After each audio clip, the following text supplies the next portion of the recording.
प्रसाद लीजिए। Thank you.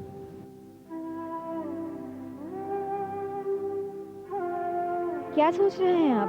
मैं नहीं कुछ नहीं। तुम ये बताओ कि तुमने भगवान से क्या मांगा? मांगने के लिए कुछ छोड़ा ही कहाँ है। दिल की हर मुराद उन्होंने पूरी कर दी बिना मांगे। मैं तो बस अब शुक्रिया ही अदा कर सकती हूँ। जानते हो सुधीर, इस घर को छोड़ने का फैसला मेरे लिए आसान नहीं था।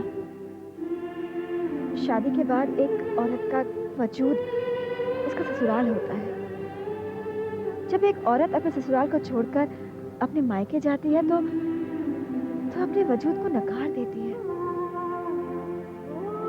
जब मैं यहाँ से जा रही थी तो मुझे इस घर से उम्मीद की एक किरण भी नजर नहीं आ रही थी। शायद मैंने मम्मी जी की उदारता को नजरअंदाज कर दिया था, लेकिन अनुभव और मुझे फिर से स्वीकार कर उन्होंने जो उदारता का परिचय दिया उसके लिए मैं जीवन भर कृतार्थ रहूंगी। मैं कभी भी ऊपर वाले का ठीक से शुक्रिया अदा नहीं कर पाऊंगी इस बारे में। बस यही दुआ करूंगी कि उनके मन में मेरे लिए कोई मलाल न रह जाए। भगवान ने चाहा तो ऐसा ही होगा।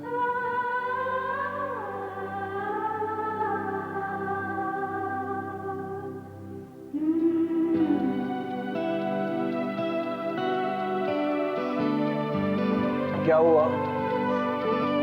सब मुझे नींद नहीं आ रही है। एक्चुअली सब मुझे डर लग रहा था। एक तो इतनी जोर से हवा चल रही है और ऊपर से ये खिड़कियां खड़खड़ खड़खड़ खड़खड़ करे जा रही हैं। तो अगर आपको कोई प्रॉब्लम नहीं है तो मैं थोड़ी देर के लिए यहीं बैठ जाऊं। बैठ जाओ। Thank you sir. जैसे सच बताऊं, मुझे भी ना अकेले कमरे में सोने की आदत नहीं है। मतलब डर नहीं लगता, पर डार्कनेस से शोर वोर से अनईजी हो जाता है। बैठो। सर अब उठ गए हैं तो कॉफी भी ले लो। क्या? Yes sir.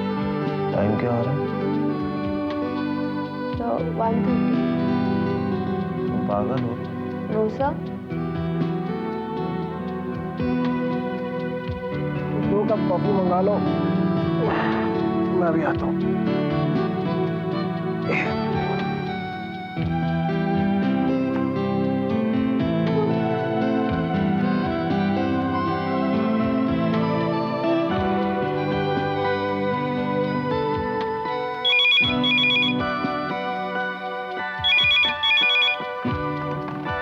Hello. Hello, room 901। Yes, कौन बोल रहा है? मैं रुचा बोल रही हूँ। आप कौन बोल रहे हैं? मैं काजल बोल रही हूँ। नीरज है? वो बाथरूम में है। कोई जरूरी काम था आपको? नहीं, वो बाथरूम से निकले तो उन्हें कहना मेरा फोन था, मुझे फोन करेंगे। जी ओके। काम था? Room service sir. वो कह रहे थे कि इस वक्त कैपुचिनो नहीं भिजवा सकते, तो मैंने कहा नो प्रॉब्लम, एस्प्रेसो भिजवा दीजिए। Some coffee is better than no coffee, right?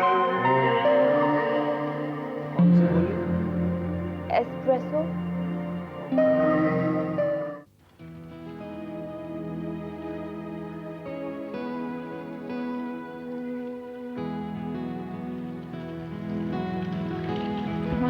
खुश रहो बेटा। नीरज गोवा जाते समय कितना खुश था ना। उसको इस काबिल बनाया तुमने। इसका सारा क्रेडिट तुम्हें मिलना चाहिए। देखना, इस कॉन्फ्रेंस को बहुत अच्छी तरह से हैंडल करेगा वो, है ना? मुझे नीरज पे पूरा भरोसा है मम्मी, लेकिन क्या? मुझे वो रिचा बिल्कुल अच्छी नहीं लगती मम्मी। क्यों? क्या हुआ? पता नहीं क्यों मुझे ऐसे लगता है जैसे रिचा को किसी ने जानबूझ के अपॉइंट किया है। लेकिन ना कल मैंने नीरज को रिचा को किसने अपॉइंट किया मम्मी? नीरज के डैडी ने? पता था मुझे। इतना कुछ करने के बाद अब वो नीरज को मुझसे दूर करने की कोशिश कर रही है।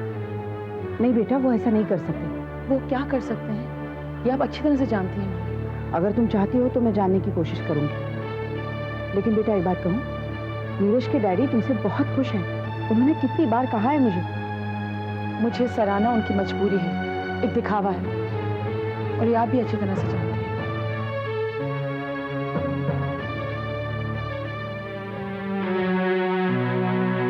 ये बताकर अच्छा किया तुमने कहा था। मैंने इतनी अक्लमंदी की उम्मीद नहीं की थी तुमसे। अब मुझे अपनी हर चाल बहुत सावधानी से चलनी होगी।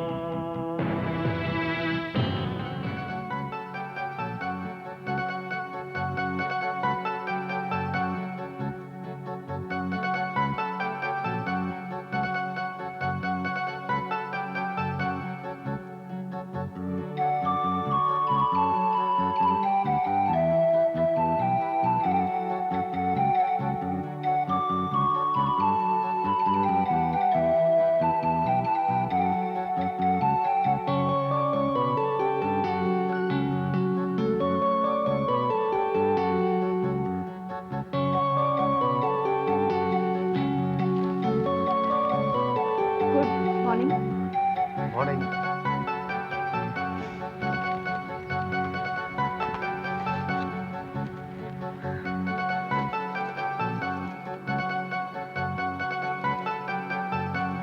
What have you done to yourself?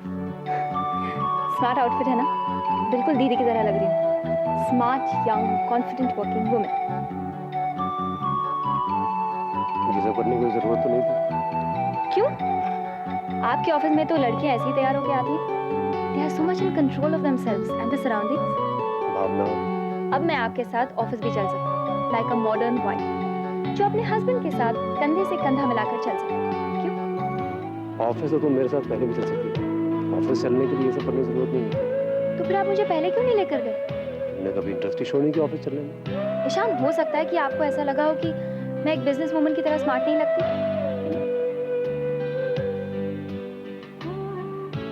Bhavna, clothes, makeup, they are important. लेकिन स्मार्ट दिखने के लिए सबसे ज्यादा जरूरी एक चीज है, the way you carry yourself.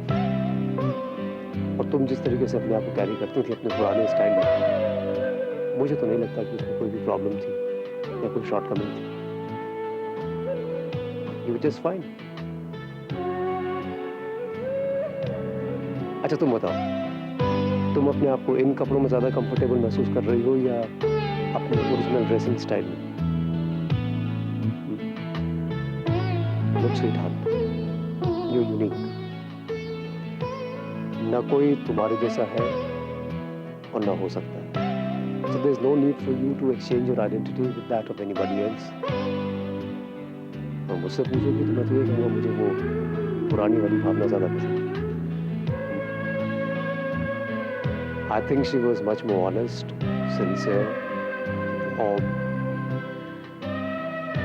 as compared to most of the so-called modern working women. Are you sure? 100%. You don't need to change your identity at all. You're fine with me, just the way you are.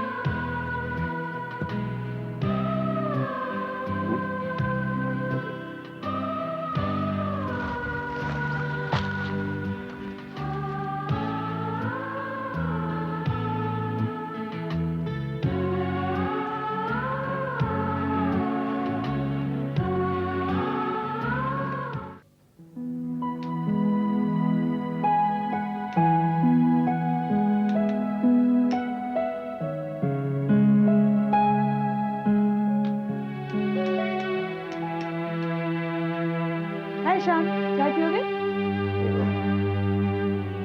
क्या हुआ? आज सारी बदमाशी कहाँ गायब है?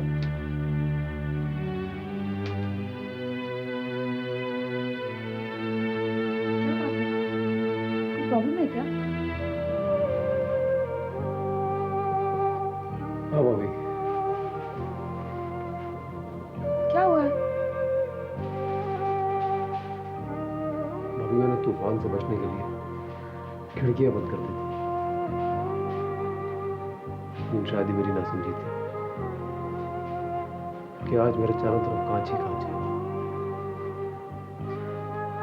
तूफान पूरी वहशत के साथ मुझे घेर रखा है।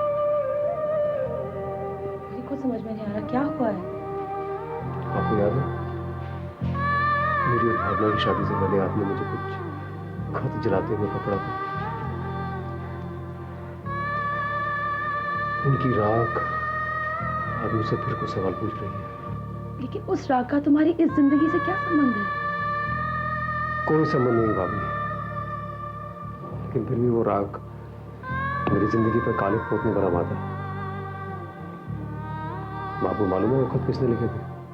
वो पुरानी बात है ईशान। मैं क्यों जानना चाहूंगी कि वो खत किसने लिखे थे? इसलिए कि जिसने भी वो खत लिखे थे वो आज हमारे घर में मौजूद है,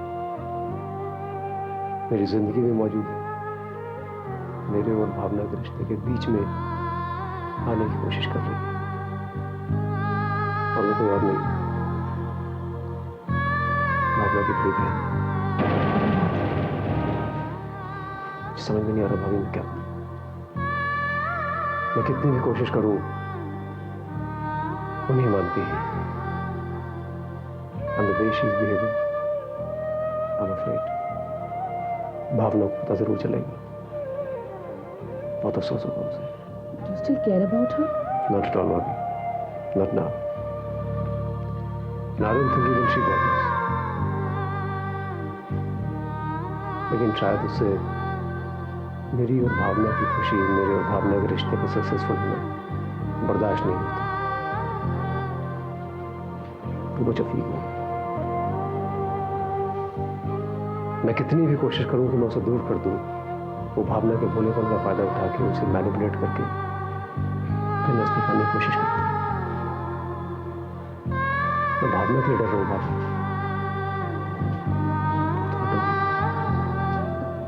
तुम्हें भावना को सब कुछ बता देना चाहिए Ishan. Even I want to do the same thing. But What? अगर भावना को कहीं और से पता चलेगा she'll be very hurt. उसका विश्वास टूट जाएगा।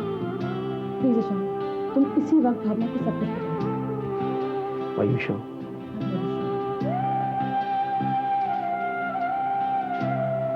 Okay, Bobby.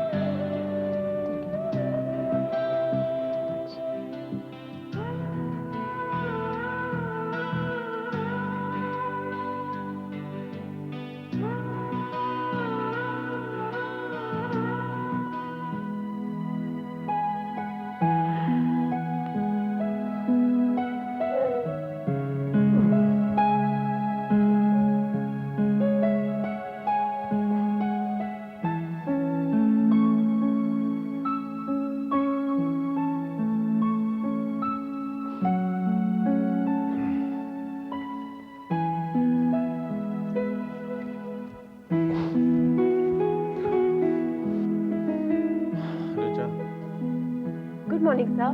Good morning. क्या प्रोग्राम है? सर हमें मीटिंग के लिए जाना है। सर मैंने ब्रेकफास्ट ऑर्डर करने की लिबर्टी ले ली है, आप फटाफट जाके तैयार हो जाइए। सूट प्रेस करा है? Yes sir. कौन सा वाला? सर आपका favourite black. Thank you.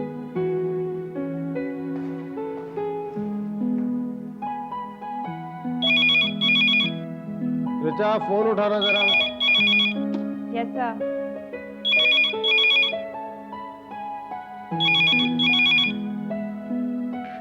Hello. तुम फिर से वहाँ क्या कर रही हो? नीरज कहाँ है? हम लोग मीटिंग में जाने के लिए निकल रहे थे, सब बाथरूम में है। तुम्हारे सर जब बाथरूम से निकल आए तो उन्हें बोलना मुझे फोन करें, मैं वेट कर रही हूँ। Yes ma'am. कल शायद तुम उन्हें मेरा मैसेज देना भूल गई या वो मुझे फोन करना भूल गए। Bye ma'am. कौन था? Wake up call sir. सर मैंने आपके लिए वेकअप कॉल लगवाया था, लेकिन आप पहले ही उठ गए।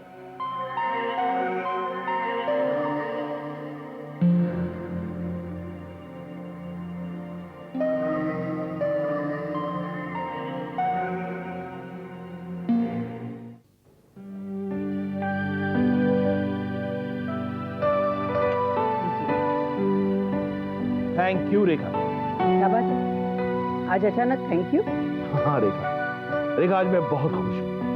तुमने देखा, अब हमारा नीरज इतना काबिल हो गया है कि वो खुद ब खुद गोवा में बिजनेस कॉन्फ्रेंस अटेंड कर रहा है। ये तो आपका भरोसा है उसके ऊपर। नहीं नहीं नहीं, ये मेरे भरोसे का नतीजा नहीं है रेखा। उसको अपने ऊपर जो भरोसा है ना उसका नतीजा है ये। तुम देखना रेखा, अब बहुत जल्दी हम दोनों अपनी जिम्मेदारियों को अपने बेटों के कंधों पर सौंप कर रिटायर हो सकते हैं। रेखा, एक बाप के लिए सबसे ज्यादा फख्र की बात क्या होती है पता है? जब उसकी पहचान उसके अपने बेटों से होती है। मैं देखती हूँ।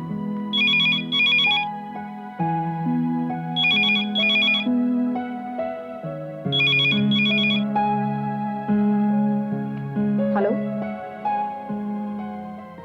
Hello hello.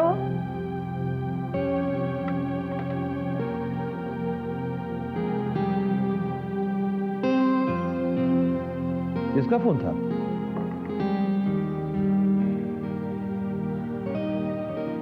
नीरज का तो हो ही नहीं सकता, इस वक्त वो कॉन्फ्रेंस में है। पता नहीं किसका फोन था, कोई बात ही नहीं कर रहा था। जाने दीजिए, जिसका भी होगा। अगर बहुत जरूरी बात करनी है तो दोबारा फोन कर लेगा। हाँ, चलो मैं तैयार होता हूँ, ऑफिस जाना है। ठीक है, मैं आपकी दवा लेकर ऊपर ही आती हूँ। ओके।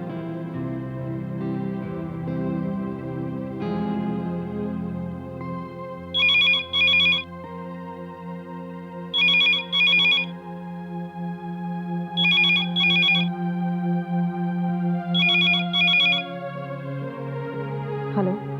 हेलो, मैं ऋचा बोल रही हूँ। हाँ, मैं समझ गई। तुम्हारी आवाज पहचान गई थी मैं।